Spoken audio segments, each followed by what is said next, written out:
Hello friends, welcome back. I hope you are doing well.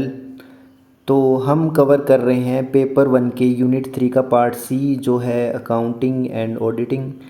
और accounting and auditing में हमने double entry system को cover कर लिया है ऑलरेडी, और उसके बाद में जो फिनंशियल स्टेटमेंट्स के एनालिसिस की टेक्निक्स हैं उनको भी हमने ढंग से कवर कर लिया है टॉपिक 2 में।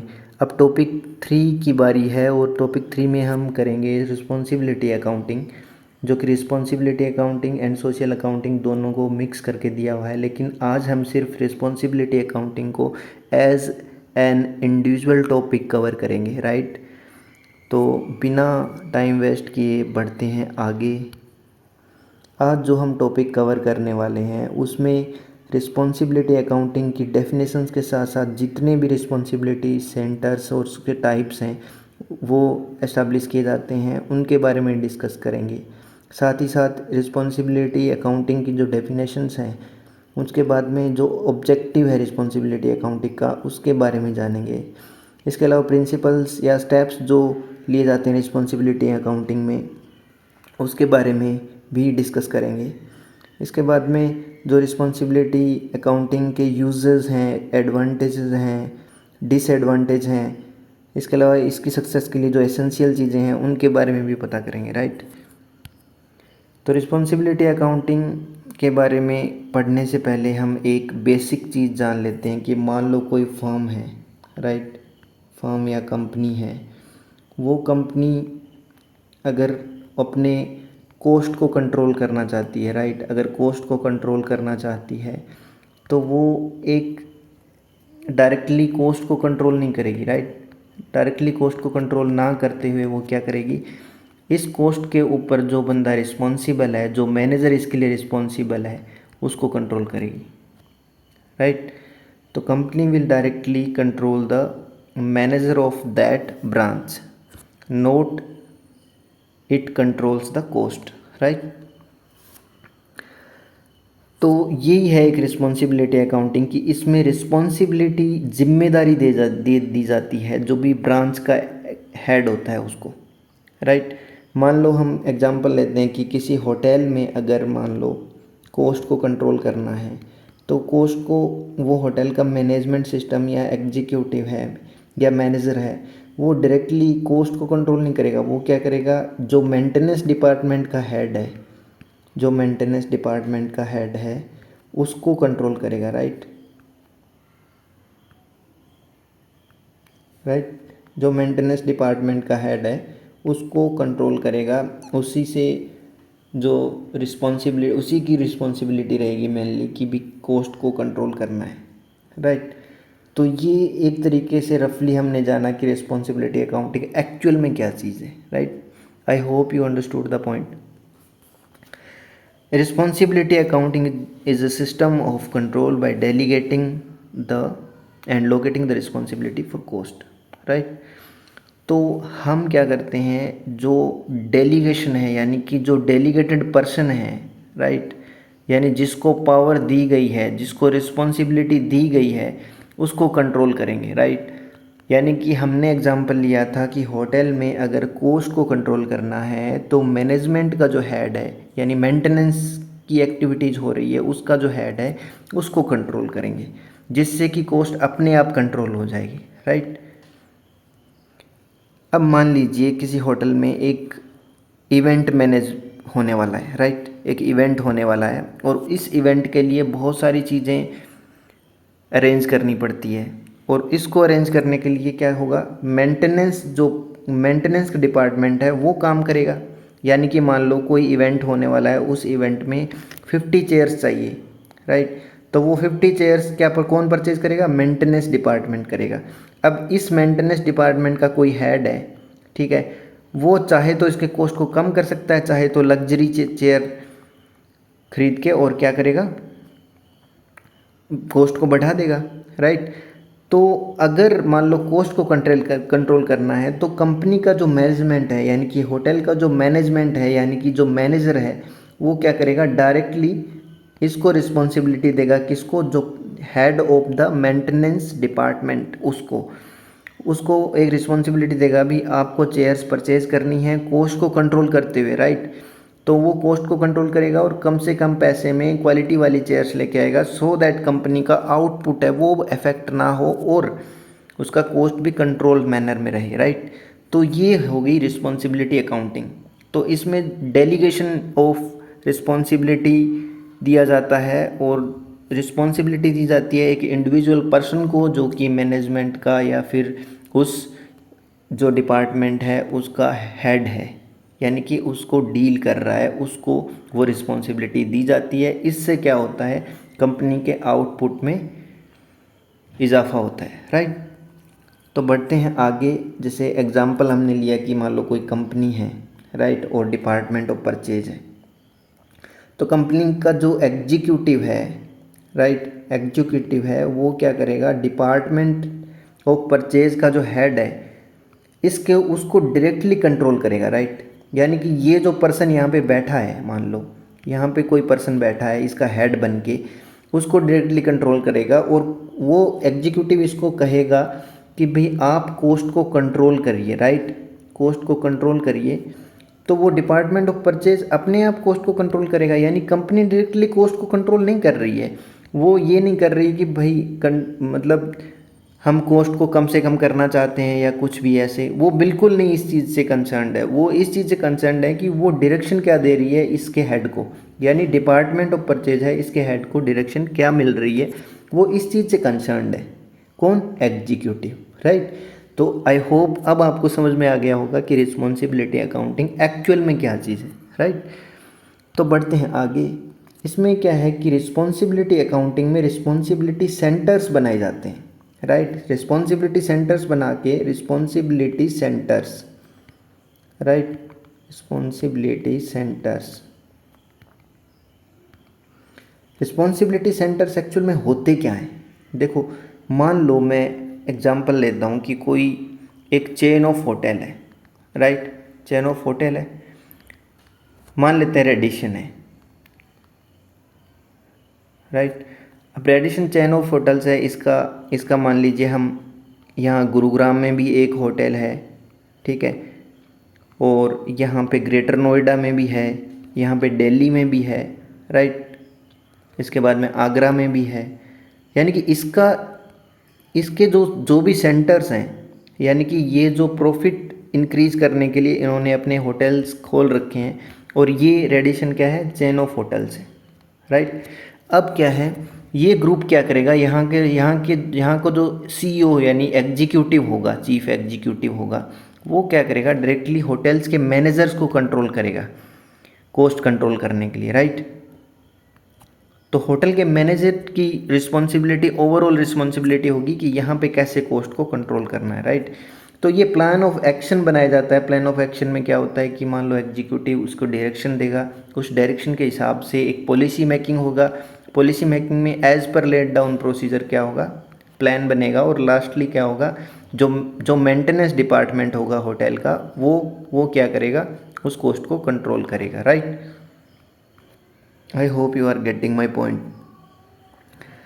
जो रेवेन्यू और बजट है और कॉस्ट है, रेवेन्यू और कॉस्ट का जो बजट है वो डिसाइड होता है प्लान ऑफ एक्शन से, राइट। उसके बाद में एज पर लेट डाउन पॉलिसीज कॉस्ट की कंट्रोल होती है, राइट।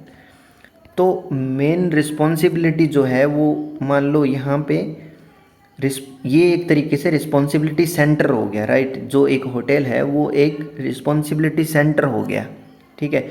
तो रिस्पॉन्सिबिलिटी सेंटर को एक रिस्पॉन्सिबिलिटी दे दी, एक जिम्मेदारी दे दी, इसको पावर डेलीगेट करके भी आपके पास पूरी पावर है, आप अपना डिसीजन लीजिए, लेकिन कॉस्ट को कंट्रोल करते हुए, राइट। तो आपका ऑब्जेक्टिव यही होना चाहिए कि कॉस्ट को कंट्रोल किया जाए। I hope you are getting my point. तो बढ़ते हैं आगे। जो रिस्पॉन्सिबिलिटी सेंटर्स है वो होते क्या है एक्चुअल में, हमने पता कर लिया कि इसमें क्या होता है कि जो मेन जो ग्रुप है, मेन जो फर्म है या मेन कंपनी है, राइट, मेन कंपनी है, उसको एक सेगमेंट्स में डिवाइड किया जाता है, राइट। और ये सेगमेंट्स जो होते हैं ना, वही रिस्पॉन्सिबिलिटी सेंटर होते हैं। सेगमेंट्स कौन कौन से हो गए, मान लो परचेज का डिपार्टमेंट हो गया, राइट, या अकाउंटिंग का डिपार्टमेंट हो गया, मेंटेनेंस का डिपार्टमेंट हो गया, राइट। तो ये सारे के सारे रिस्पॉन्सिबिलिटी सेंटर्स बन जाते हैं एक तरीके से, राइट। और ये रिस्पॉन्सिबिलिटी सेंटर्स इन कौन लीड करता है? एक इंडिविजुअल मैनेजर लीड करता है। और इंडिविजुअल मैनेजर के पास में इसकी रिस्पॉन्सिबिलिटी होती है, he is held responsible for everything, everything regarding the cost, right. अब हमने यहाँ पे जो भी एग्जाम्पल लिया था रेडिसन ग्रुप ऑफ होटल्स का, इसमें मान लो होटल 1 है, होटल 2 है, होटल 3 है, होटल 4 है, राइट। अब इसमें क्या जो एग्जाम्पल हमने लिया था कि purchase department, accounting department, maintenance department, ये तो हो गया मान लो किसी कंपनी या फर्म का। लेकिन इसमें क्या है कि इंडिविजुअल होटल जो होगा वो होगा responsibility centre, right. Each responsibility centres having the responsibility of cutting the cost, right, और fulfilling its objective regarding the responsibility accounting. जो भी ऑब्जेक्टिव इसको मिला है वो उसको फिलफिल करेगा, राइट। अगर प्रॉफिट को इंक्रीज करना है तो भी वो एक ऑब्जेक्टिव हो सकता है रिस्पॉन्सिबिलिटी सेंटर का, और अगर कॉस्ट को कंट्रोल करना है तो भी ये ऑब्जेक्टिव हो सकता है रिस्पॉन्सिबिलिटी सेंटर का, राइट।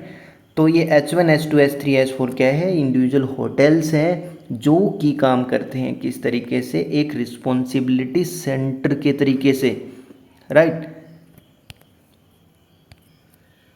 अब मान लो किसी भी फर्म या कंपनी में हम लोग बात करें रिस्पॉन्सिबिलिटी सेंटर्स की, तो रिस्पॉन्सिबिलिटी सेंटर्स हो सकता है कोई सेल्स डिपार्टमेंट जो कि सिर्फ सेल्स को डील करता है, and this department is held responsible for generating the revenue, right. यानी कि सेल्स डिपार्टमेंट है वो वेरियस टाइप के ऑफर्स या अट्रैक्टिव ऑफर्स ला के रेवेन्यू को इंक्रीज कर सकता है, राइट। उसके बाद में आता है परचेज डिपार्टमेंट। परचेज डिपार्टमेंट क्या करता है? जो रॉ मटेरियल है उसको कॉस्ट को कट करके और कंपनी के ऑब्जेक्टिव को पूरा कर सकता है, right, in terms of responsibility accounting. उसके बाद में फाइनेंस एंड अकाउंटिंग में क्या होता है? फाइनेंस एंड अकाउंटिंग अगर मान लो वेजेस को कम करके या फिर टाइम ऑफ, मान लो टाइम ऑफ वर्किंग आवर्स को इंक्रीज करके या फिर मिनिमाइज करके कॉस्ट को, ये क्या कर सकता है? कंपनी के ऑब्जेक्टिव को पूरा करके रिस्पॉन्सिबिलिटी अकाउंटिंग की जो पॉलिसी है उसके अकॉर्डिंग चल सकता है, राइट। उसके बाद में ह्यूमन रिसोर्स डिपार्टमेंट, इसमें क्या होता है? अगर मैन पावर है तो मैन पावर को कम करके, राइट, इसको कम या इंक्रीज करके जो भी कंपनी के ऑब्जेक्टिव्स है उनको फुलफिल कर सकता है, राइट। तो this is the example of responsibility centres. I hope you understood the point. बढ़ते हैं आगे। रिस्पॉन्सिबिलिटी अकाउंट में क्या होता है? रिस्पॉन्सिबिलिटी अकाउंटिंग में क्या होता है? जो ऑर्गेनाइजेशन है वो डिवाइड की जाती है रिस्पॉन्सिबिलिटी सेंटर्स में, यानी कि उनको एक रिस्पॉन्सिबिलिटी दी जाती है, और रिस्पॉन्सिबिलिटी दी जाती है तो वो इस रिस्पॉन्सिबिलिटी के अकॉर्डिंग काम करते हैं, राइट। तो रिस्पॉन्सिबिलिटी अकाउंटिंग इज डिवाइडेड और classified into various responsibility centers, right, RC1, RC2, RC3, right, and their objective is well defined, right। Responsibility centres है, इसका जो हेड होगा इसके पास में पूरी अथॉरिटी होगी, right, regarding it's objective, right. अगर कॉस्ट को कट करना है तो ये अपने फ्री विल से कोई भी डिसीजन लेकर कॉस्ट को कट कर सकता है, right. So the responsibilities are well defined for every point of responsibility centre and its head, right. तो जो भी मैनेजर है, मान लो किसी भी रिस्पॉन्सिबिलिटी सेंटर का हेड है, उसको ये ज़रूर पता होना चाहिए कि क्या उसके द्वारा एक्सपेक्ट किया जाएगा, राइट, यानी कि कंपनी उससे क्या एक्सपेक्ट करती है। उसके बाद में वो परफॉर्मेंस कैसी देगा, राइट, उसके परफॉर्मेंस का असर डायरेक्टली कंपनी की जो परफॉर्मेंस है उस पर पड़ने वाला है, राइट। उसके बाद में जो कॉस्ट कंट्रोल है, उसको छोड़ के कोस्ट असर्टेनमेंट पे ध्यान दिया जाता है, राइट। यानी कि जो कोस्ट एलिमेंट है उसको नहीं ध्यान देते हैं, कोस्ट एलिमेंट को ध्यान ना देकर जो इंडिविजुअल उसको डील कर रहा है उसको ध्यान देना है, right. So the responsibility accounting deals with the individual, not the cost element, right. I hope you are getting my point. Responsibility centre के क्या क्या टाइप्स हैं, तो सबसे पहला कॉस्ट सेंटर, उसके बाद में रेवेन्यू सेंटर, उसके बाद में प्रॉफिट सेंटर, और फोर्थ वन है investment centre, right. So we will go forward with the cost centre. Cost centre में क्या होता है, कॉस्ट सेंटर में क्या होता है, सिर्फ और सिर्फ जो मैनेजर है, राइट, मैनेजर और हेड ऑफ द डिपार्टमेंट और responsibility centre, he will directly deal with the cost only, right. जो हेड ऑफ द डिपार्टमेंट है या इंडिविजुअल है who is the delegate of that responsibility centre, who is controlling only the cost not revenue, right. तो ये बात ध्यान रखनी है कि रेवेन्यू के ऊपर उसका कोई कंट्रोल नहीं रहता, right. He is only dealing with the cost and he has no control on the revenue generation, right. तो this is the cost centre and this one is in each responsibility center, right. Second one is revenue center. Revenue center is the center in which the individual who is heading it, यानी कि जो इसका manager है या इसका delegated person है जिसके पास में पावर है इसको लीड करने की, राइट, या इंडिविजुअल या हेड जो है इसका रिस्पॉन्सिबिलिटी सेंटर का, ये it has only control on revenue, यानी कि जो रेवेन्यू जनरेशन है उसके ऊपर उसका कंट्रोल रहेगा, राइट। रेवेन्यू जनरेशन के ऊपर कंट्रोल कैसे रहेगा कि वो वेरियस ऑफर्स प्रोवाइड कराएगा कस्टमर्स को, राइट, या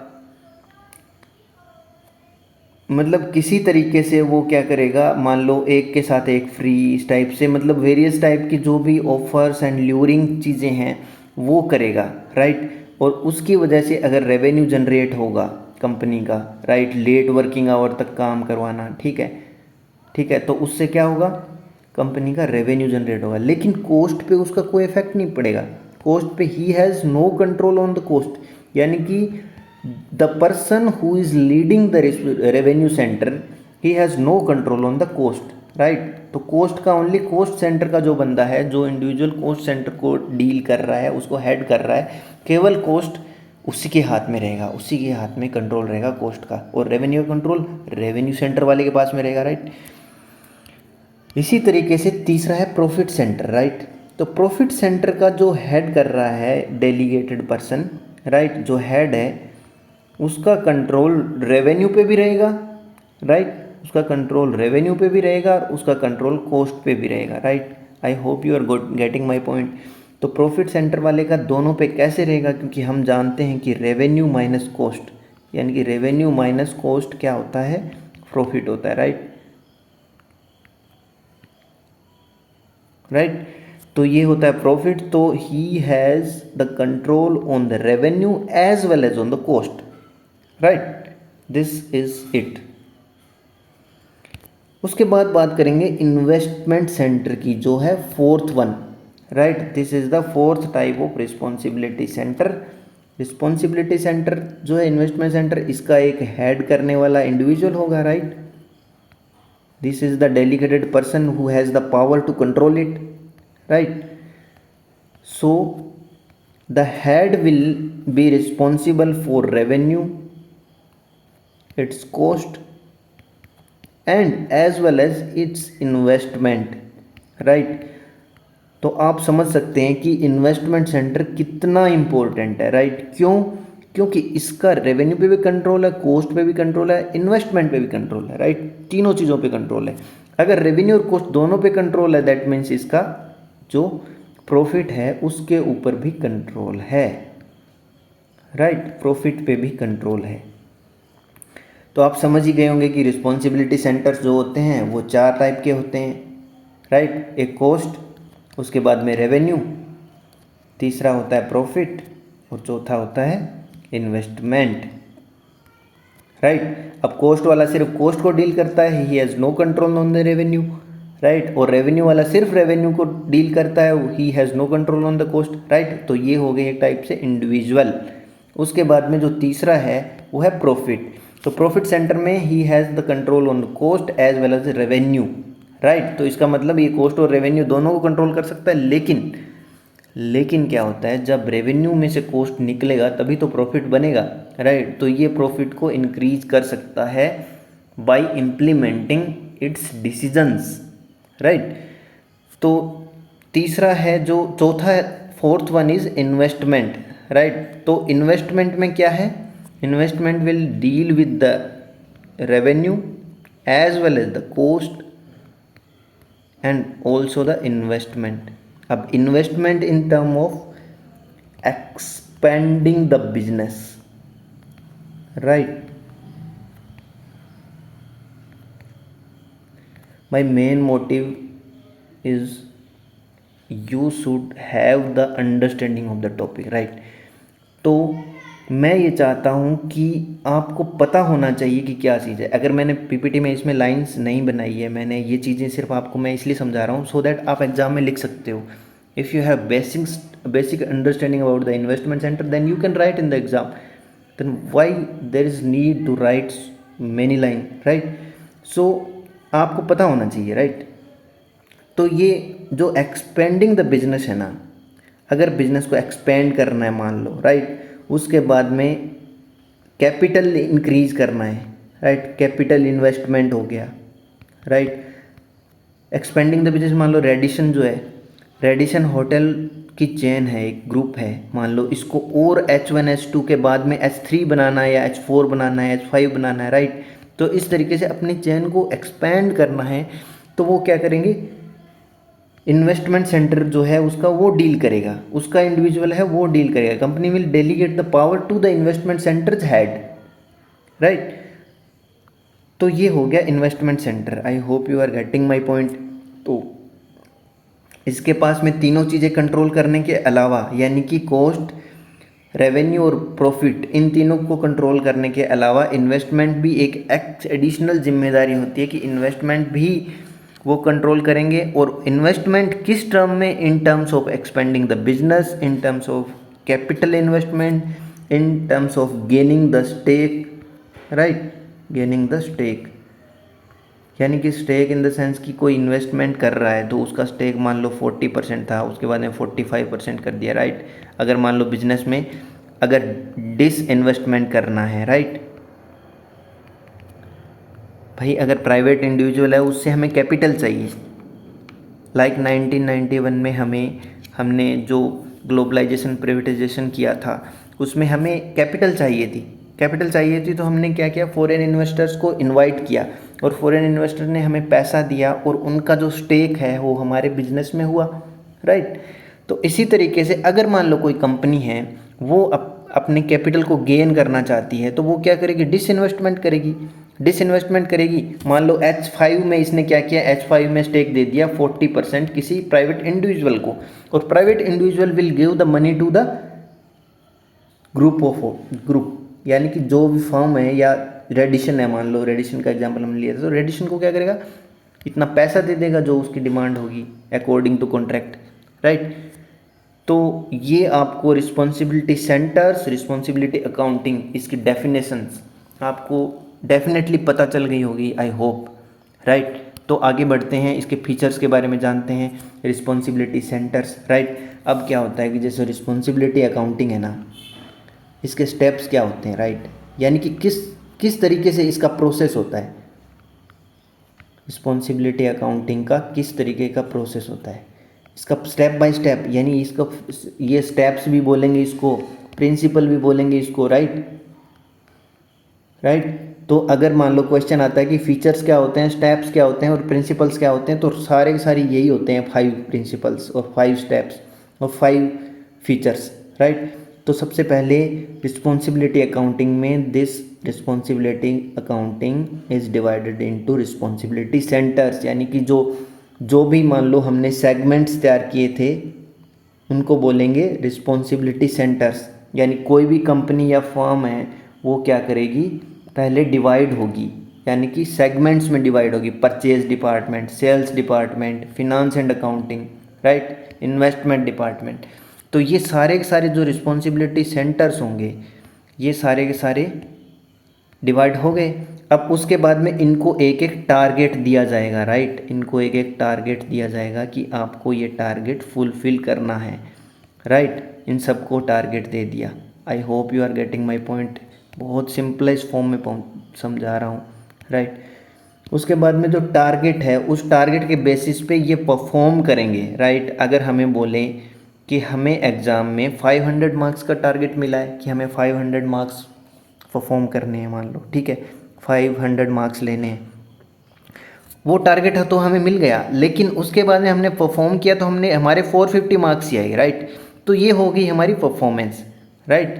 तो first of all the firm और company is segmented into the responsibility centres and then the targets are given to them, right, and after that in an accounting year their performance will be checked, right। तो ये 3 step हो गए कि पहले responsibility centre में divide किया, उसके बाद में उनको टारगेट दे दिया, फिर परफॉर्मेंस चेक की गई उनकी।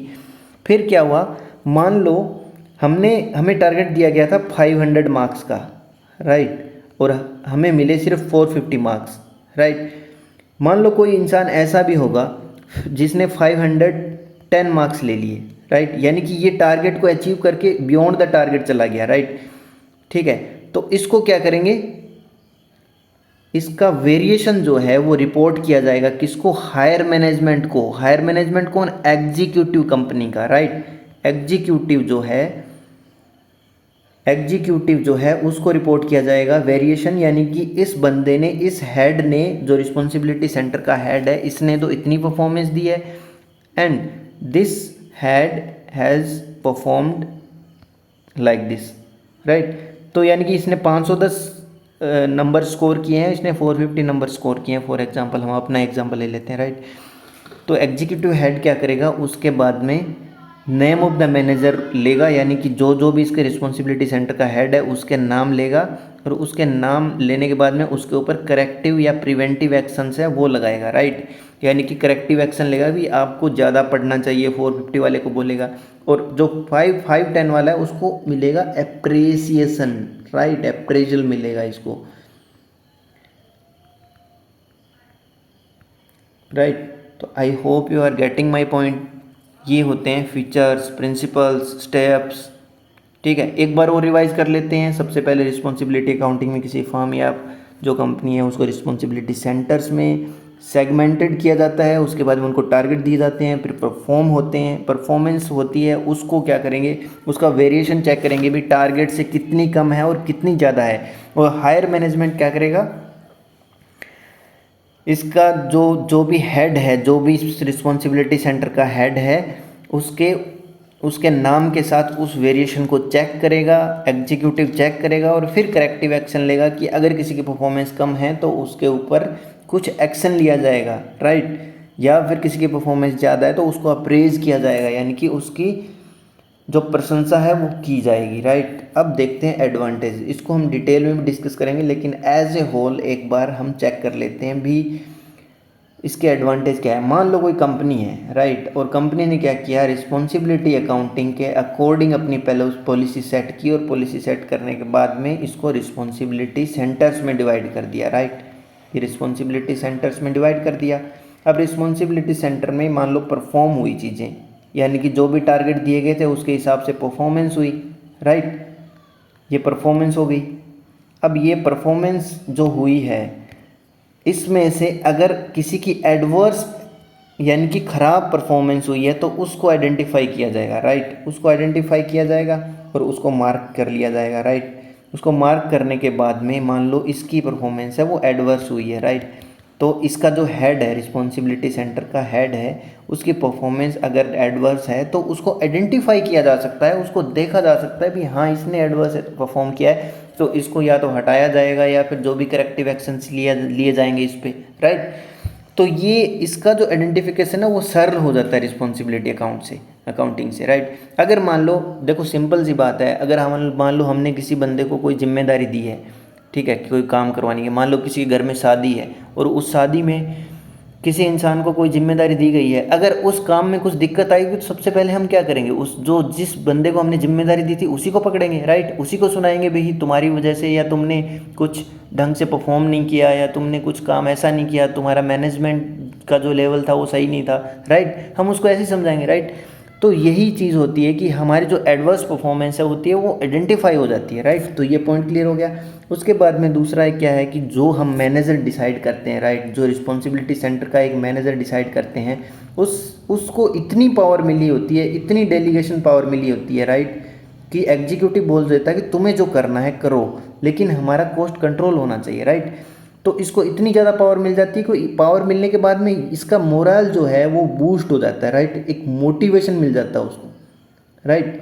मोरल बूस्ट हो जाएगा और मोटिवेशन मिल जाएगा, जिसकी वजह से क्या होगा, उसको डिसीजंस लेने में फ्रीडम होगी, यानी कि वो फ्रीली डिसीजन ले सकता है, he can make the decisions freely, so that वो अपने हिसाब से रन कर सकता है उस रिस्पॉन्सिबिलिटी सेंटर को, राइट।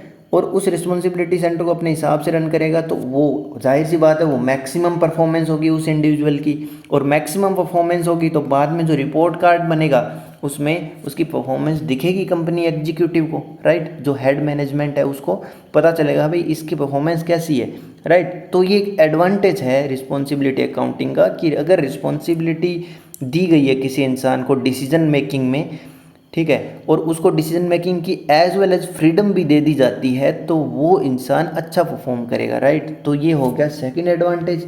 तीसरा एडवांटेज है कि जो इंसान लीड कर रहा है रिस्पॉन्सिबिलिटी सेंटर को, उसके पास एक जॉब सेटिस्फेक्शन होगा। वो अगर उसे फ्रीडम दे दी जाती है तो उसके पास एक जॉब सेटिस्फेक्शन होगा कि हाँ भाई मैं इस काम को अच्छे ढंग से करूँगा, राइट। और उससे जो मोटिवेशन होगा वो मोटिवेशन ही कंपनी के लिए लाभदायक होगा, राइट। तो ये तीनों जो एडवांटेज है वो मेन एडवांटेज है रिस्पॉन्सिबिलिटी अकाउंटिंग के, राइट। आगे बढ़ते हैं लिमिटेशंस की तरफ। देखो लिमिटेशंस में क्या है कि मान लो हमने क्या किया था, देखो हमने सबसे पहले एग्जांपल क्या लिया था, सिंपल सा एग्जांपल क्या लिया था, मान लो कोई होटल है, उसके अंदर कॉस्ट को कंट्रोल करना है, राइट। कॉस्ट को कंट्रोल करना है, और कॉस्ट को कंट्रोल करने के लिए हमने क्या किया, जो मेंटेनेंस पार्ट वाला जो डिपार्टमेंट है, मान लो मेंटेनेंस डिपार्टमेंट है, उसको हमने क्या किया, उसको हमने डेलीगेट कर दिया, यानी कि वो उसको बना दिया रिस्पॉन्सिबिलिटी सेंटर बना दिया, ठीक है। अब इसको बोला गया कि तुम्हारी मेन मोटिव यही है कि कॉस्ट को कंट्रोल करना है, ठीक है। अब क्या करेगा, वो बाहर से चीज़ें परचेज करेगा, राइट। चीज़ें परचेज करेगा मेंटेनेंस वाले को, मान लो एक सिंपल सा एग्जांपल लेते हैं यार, सफाई करवानी है तो सफाई के लिए जो भी क्लीनिंग मटेरियल है वो लेगा, राइट। अब मटेरियल की जो कॉस्ट है, वो मटेरियल की कॉस्ट क्या होगी, मटेरियल की कॉस्ट, मटेरियल की प्राइस और क्वांटिटी, इन दोनों का मल्टीप्लिकेशन, राइट। तो ये क्वांटिटी तो डिसाइड कर लेगा, लेकिन जो मटेरियल की प्राइस है अगर वो इंक्रीज हो गई तो ये कॉस्ट भी तो इंक्रीज होगा। I hope you are getting my point. तो मटेरियल का प्राइस है वो इस मैनेजर के हाथ में नहीं है, जो रिस्पॉन्सिबिलिटी सेंटर का मैनेजर है, मेंटेनेंस डिपार्टमेंट का हेड है, इसके हाथ में ये सिर्फ क्वांटिटी है ओनली, मटेरियल का प्राइस बिल्कुल नहीं है, राइट। अगर ये बाहर इन्फ्लेशन की वजह से मटेरियल का प्राइस अगर बढ़ रहा है तो इसका जो मटेरियल का कॉस्ट है वो भी डेफिनेटली इंक्रीज होगा, राइट। तो ये एक प्रॉब्लम है कंट्रोल को एस्टैब्लिश करने में, राइट। बढ़ते हैं आगे और कुछ एडवांटेज को हम क्या करेंगे, डिटेल में जानेंगे, सो दैट क्या है कि एग्ज़ाम में हमारे कोई भी पॉइंट स्किप ना हो, राइट। तो इसके ऑब्जेक्टिव्स को, जो भी रिस्पॉन्सिबिलिटी अकाउंटिंग है, इसके ऑब्जेक्टिव्स को अचीव करने के लिए जो ऑर्गेनाइजेशन का स्ट्रक्चर है वो इस तरीके से रीअसेस किया जाता है कि जो भी मैनेजमेंट है उसको एक रिस्पॉन्सिबिलिटी दी जाती है एक सेगमेंट के मैनेजमेंट को, सो दैट जो पावर डेलीगेशन है उसका सही से यूज़ करके वो क्या करेगा, आउटपुट को इंक्रीज करेगा, राइट। जो भी ऑब्जेक्टिव होगा, चाहे वो कॉस्ट कंट्रोल हो, चाहे प्रॉफिट इंक्रीज हो, राइट, चाहे वो रेवेन्यू का इंक्रीज हो या इन्वेस्टमेंट का इंक्रीज हो, तो उन सब के लिए उसके पास में पावर होगी और उस पावर को यूज़ करके वो आराम से कर सकता है। ये इसका एडवांटेज है। दूसरा देखो बजटिंग। देखो बजटिंग में क्या होगा, जो एक्चुअल अचीवमेंट है ग्राउंड पे, ठीक है, वो बजटिंग की जो जितने भी आंकड़े होंगे, जितने भी डेटा होगा उससे शो होगा, उससे कंपेयर करके हम पता कर सकते हैं, कंपैरिजन करके कि भाई किसने कितना एक्चुअल में परफॉर्म किया है, ठीक है। उसके बाद में अवेयरनेस, जो भी रूल्स एंड रेगुलेशंस होंगे उनके जितने भी डेलीगेटेड पर्सन होंगे, डेजिग्नेटेड पर्सन होंगे, यानी कि जो हेड होंगे रिस्पॉन्सिबिलिटी सेंटर के, उनके बीच में अवेयरनेस है वो बढ़ेगी, राइट। अवेयरनेस इसलिए बढ़ेगी क्योंकि उनको एक रिस्पॉन्सिबिलिटी दी गई है और वो इसके लिए अकाउंटेबल है। उनके जो भी एक्शंस हैं उनका डायरेक्टली इफेक्ट पड़ रहा है कंपनी के आउटपुट पर, राइट। तो वो क्या करेगा, कोई भी डेविएशन होगा, कोई भी गलती होगी तो उसका एक्सप्लेन उसको करना पड़ेगा एग्जीक्यूटिव को, यानी कि जो भी कंपनी का हेड ऑफ द मैनेजमेंट होगा उसको आंसर करना पड़ेगा। जैसे हमारी देखो काउंसिल ऑफ मिनिस्टर होती है, वो हमेशा आंसरेबल होती है लोकसभा के लिए, राइट। तो वैसे ही इसको भी आंसर करना पड़ेगा, राइट। उसके बाद में जो भी रिपोर्टिंग है उसकी टाइमिंग है वो भी टाइमली होगी, राइट। उसके बाद में जो इंडिविजुअल की रिस्पॉन्सिबिलिटी है, राइट, वो भी बढ़ेगी। नेक्स्ट है जो मैनेजर्स है, ठीक है, वो कंपनी के स्ट्रक्चर को रिकॉग्नाइज करेंगे, राइट, और उसके बाद में पता करेंगे कि कौन किस चीज़ के लिए रिस्पॉन्सिबल है और उस चीज़ को, इश्यू को रिजॉल्व करने की कोशिश करेंगे, राइट। उसके बाद में जो भी डेविएशन होंगे, जो भी गलतियां होंगी उसको मैनेजर क्या करते हैं, एक्सप्लेन करते हैं, राइट, जिनके लिए भी अकाउंटेबल होते हैं, ठीक है। तो ये उनके अटेंशन और अवेयरनेस को इंक्रीज करेगा, यानी कि जो वो सावधान रहेंगे अगली बार कि हमें ये नहीं करना है, राइट। उसके बाद में जो कंपैरिजन है, ठीक है, जो भी प्री प्लान्ड गोल्स हैं, रियल आउटकम्स है, उनका कंपैरिजन किया जा सकता है, राइट। हमने पता किया था कि जो टारगेट्स हैं और उनके जो परफॉर्मेंस है, राइट, उनके टारगेट और परफॉर्मेंस के बारे में, मतलब इन दोनों का कंपैरिजन करके एक्चुअल आउटपुट किसका क्या है और टारगेट से वो कितना दूर है, उसके बारे में ये स्टेप है, एक तरीके से प्रिंसिपल है रिस्पॉन्सिबिलिटी अकाउंटिंग का, तो उसी को एक्सप्लेन किया गया, राइट। उसके बाद में जो भी इंडिविजुअल एम्प्लॉय होगा वो मोर एफिशिएंस फील करेगा, राइट, वो मोर एफिशिएंट रहेगा, वो सोचेगा कि हाँ मैं कुछ कर सकता हूँ ज़्यादा एक्स्ट्रा, राइट। इसके अलावा ये मैनेजमेंट को असिस्ट कर सकती है प्लानिंग में, स्ट्रक्चरिंग में, किसी भी कंपनी के जो फ्यूचर एक्सपेंडिचर्स हैं, रेवेन्यूज़ है, उनको कंट्रोल करने में, राइट। ये एक कॉस्ट कंट्रोल की टेक्निक है, यानी कि इसमें क्या है कि कोई भी इंसान, कोई भी कंपनी का जो एग्जीक्यूटिव है यानी हेड ऑफ द मैनेजमेंट है, वो कॉस्ट को कंट्रोल कर सकता है। ये एक बहुत अच्छी टेक्निक है कि रिस्पॉन्सिबिलिटी डेलीगेट कर दी रिस्पॉन्सिबिलिटी सेंटर्स में और फिर उनके परफॉर्मेंस पता करना बैठ के आराम से, और फिर के अगर कोई दिक्कत हुई तो इसके हेड को बुला के उसको सुना देना, राइट। कितना ईजी है, राइट। तो ये एक बहुत अच्छी टेक्निक है किसी भी कंपनी के कॉस्ट को कंट्रोल करने में, राइट। उसके बाद में जो इंडिविजुअल गोल्स है, ऑर्गेनाइजेशन गोल्स है, वो भी सेट होते हैं और मोस्ट इफेक्टिव पॉसिबल वे में काम करते हैं, राइट। मान लो इस रिस्पॉन्सिबिलिटी सेंटर RC1 का जो हेड है वो चाहता है कि वो टारगेट अचीव करे, क्योंकि उसका प्रमोशन जो है वो इस टारगेट के ऊपर है, यानी कि टारगेट बेस्ड प्रमोशन है। तो वो क्या करेगा, अगर अचीव कर लेगा तो इंडिविजुअल की परफॉर्मेंस भी तो बढ़ी है, राइट। और इसी तरीके से कंपनी का जो आउटकम था वो भी बढ़ा है, आउटपुट बढ़ा है, उसकी वजह से इसके भी गोल पूरे हुए हैं कंपनी के भी, राइट। तो ये जो एडवांटेजेस हैं या इनकी जो जो सक्सेस है रिस्पॉन्सिबिलिटी अकाउंटिंग की, वो हमने आराम से डिस्कस कर ली है, राइट। तो इसमें अगर जो सक्सेस का अगर टॉपिक आए तो भी हम इसको कवर कर सकते हैं, राइट। तो नेक्स्ट वन है डिसएडवांटेज क्या क्या है, डिसएडवांटेज क्या क्या है। तो डिसएडवांटेज को हमने एक डिसएडवांटेज को जो कि मेन है, राइट, उसको हमने क्या किया था, डिस्कस किया था। अब इसमें क्या है कि सबसे बड़ा डिसएडवांटेज ये है कि मान लो कंपनी, राइट, और रिस्पॉन्सिबिलिटी सेंटर का हेड है और कंपनी का जो एग्जीक्यूटिव है, इन दोनों के बीच में कॉन्फ्लिक्ट हो गया किसी पॉलिसी को लेके, तो ये एक प्रॉब्लमेटिक हो सकता है, राइट। उसके बाद में इस तरीके का जो ऑर्गेनाइजेशन चार्ट है वो पॉसिबल नहीं हो सकता है कई बार, क्योंकि इसमें अथॉरिटी की दिक्कत आ जाएगी। कौन सी अथॉरिटी किसके पास है, ये बोलेगा कि मेरे पास अथॉरिटी है इस चीज़ की तो मैं ही कंट्रोल करूँगा, मैं ही जानूँगा। अगर मान लो ये इसको कंट्रोल करने की कोशिश करेगा, हेड एग्जीक्यूटिव जो है वो अगर इसको हेड को कंट्रोल करने की कोशिश करेगा तो क्या होगा, कॉन्फ्लिक्ट आएंगे, राइट। उसके बाद रिएक्शंस, मान लो ये इसको कंट्रोल करने के चक्कर में कुछ आउट ऑफ द लाइन जाकर कुछ सुना देता है, राइट। इसके पर्सनली कुछ इश्यूज हो सकते हैं इन दोनों के आपस में, तो क्या होगा, इनके रिएक्शंस जो है वो कंपनी को नुकसान करेंगे सीधा, राइट। ये क्या है, ऐसा टूल है जो ओनली इफेक्टिव हो सकता है आउटस्टैंडिंग रिपोर्टिंग में, राइट। अगर आउटस्टैंडिंग रिपोर्टिंग तुरंत रिपोर्ट किया जा रहा है कोई भी चीज़ तो उसका करेक्टिव एक्शन होके और वो चीज़ तुरंत इशू किल हो जाएगा। लेकिन लेकिन लेकिन लेकिन क्या होगा, अगर आउटस्टैंडिंग रिपोर्टिंग नहीं होगी तो इसमें भी दिक्कत आएगी। फ्रेश एनालिसिस हो सकता है। इसके डाउन साइड्स है वो रिस्पॉन्सिबिलिटी अकाउंटिंग के वो इस तरीके से हैं, ये भी एक डिसएडवांटेज मान सकते हैं हम कि ये डिफ़िकल्ट है, जो भी रिक्वायरमेंट है उसको फिल करना रिस्पॉन्सिबिलिटी अकाउंटिंग की एट द टाइम्स, ये थोड़ा सा डिफ़िकल्ट है, ठीक है। ये कंपनी ये जो है, जैसे मान लो रिस्पॉन्सिबिलिटी सेंटर के हेड को अगर मान लो कोई जिम्मेदारी दे दी जाती है तो वो एक तरीके से डिस्टेबलाइज हो गया सिस्टम, राइट। उसके बाद में जो हाईली ट्रेंड मैनेजमेंट है उसकी ज़रूरत पड़ती है और उसकी डिमांड होने की वजह से क्या होता है, कंपनी का कॉस्ट बढ़ता है। क्यों? क्योंकि इनकी पेमेंट बहुत ज़्यादा होती है, राइट। आपने देखा होगा बड़े बड़े जो IIT IIM हैं उनके अंदर जो प्लेसमेंट्स होते हैं वो बहुत ज़्यादा कॉस्टली होते हैं, राइट। तो कंपनी को इसका कॉस्ट जो है वो उठाना पड़ता है, राइट।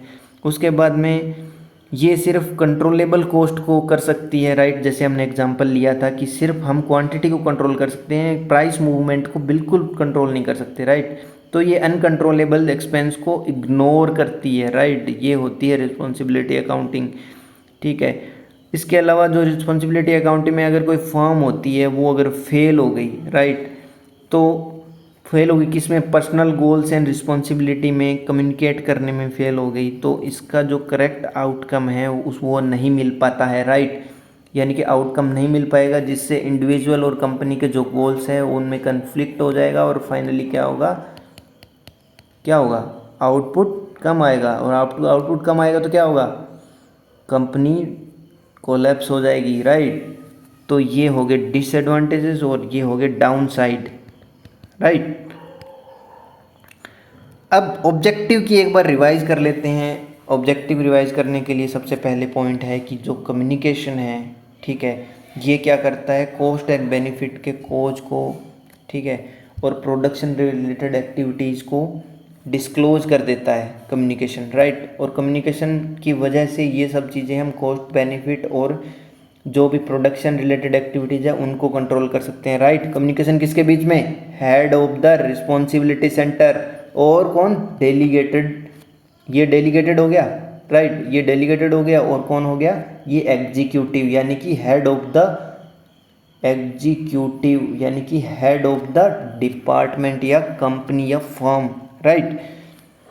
इम्पैक्ट परफॉर्मेंस के ऊपर, यानी कि जो भी असेसमेंट होता है, जो भी टारगेट दिया जाता है या जो भी काम किया जाता है, head of the delegated power, जो भी रिस्पॉन्सिबिलिटी सेंटर्स होते हैं उनके असेसमेंट का इम्पैक्ट सीधा परफॉर्मेंस पे पड़ता है, जो भी कंपनी की, कम्युनिटीज़ की, पीपल की, एनवायरनमेंट की, सारी की सारी जो परफॉर्मेंस है वो सारी की सारी रिस्पॉन्सिबिलिटी अकाउंट से चेक की जा सकती है। इसके अलावा अगर रिस्पॉन्सिबिलिटी अकाउंटिंग ढंग से काम कर रही है तो कंपनी की इमेज है वो अच्छी बनेगी, ऑर्गेनाइजेशन की इमेज अच्छी बनेगी।